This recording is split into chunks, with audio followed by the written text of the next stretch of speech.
大家好，我是老蒋，感谢您听我讲述。2024年的3月8号，日本漫画出版公司集英社在官网上宣布，日本著名漫画家、长篇漫画《龙珠》的作者鸟山明先生于本月1号因急性硬膜下血肿去世，享年68岁。在3月8号外交部例行记者会上，我国外交部发言人对鸟山明先生逝世表示深切哀悼，向他的家属表示诚挚慰问。鸟山明先生1955年出生于日本爱知县西村日井镇的一个普通农村家庭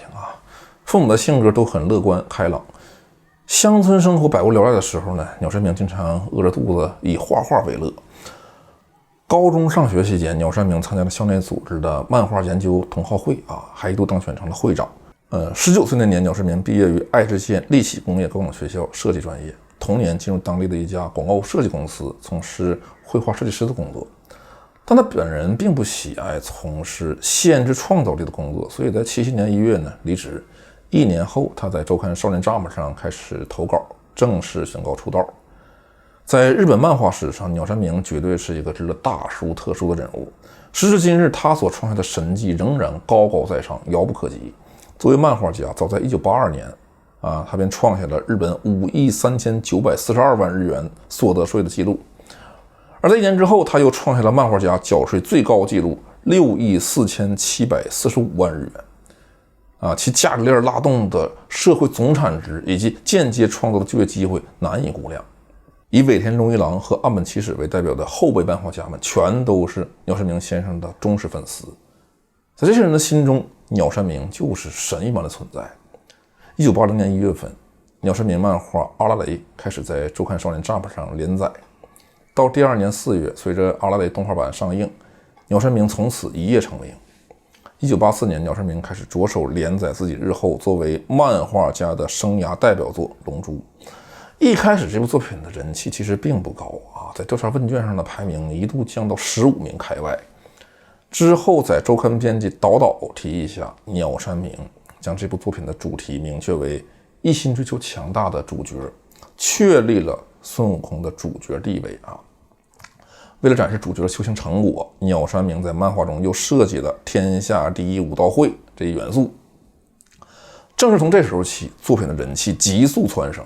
到1995年，周刊少年 Jump 对龙珠的发行量达到了653万部，由此创下纪录。截止到2016年，龙珠在日本国内的累计发行量超过了1亿6千万部。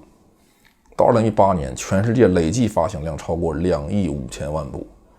与此同时，龙珠也是全世界被改编为游戏次数最多的漫画。2009年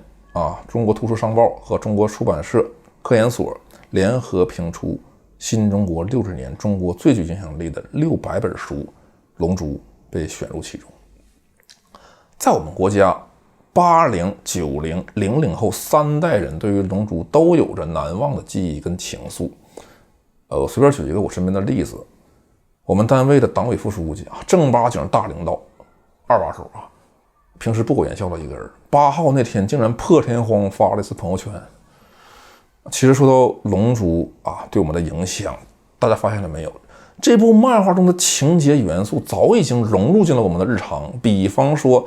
自打龙珠问世，7这个数字便永久性的有了特殊的含义每当我们盘点什么什么东西足足有7个的时候，我们总是会情不自禁问一句：你这是要召唤神龙吗？当我们在形容一个人很能打的时候，也总是会自然而然拿超级赛亚人来比喻。当我们在形容一个人很弱的时候，更是会想都不想直接用战五渣来形容。还有布玛跟悟空之间懵懂的感情，他俩为啥没能磕 CP 这是所有人童年中一个永恒的疑问。这次随着鸟山明先生的离世，我们不得不再次感慨时光的残酷。随着年龄增长，童年的记忆也开始离我们渐行渐远。过去龙珠等优秀作品滋养了几代人的童年，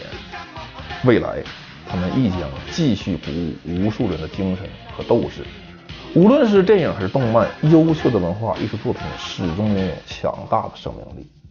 他们不会随着作者的离去而消失，反而会与作者一起走向永恒。最后，让我们祝鸟山明先生一路走好。ワクワクの愛がぎっしり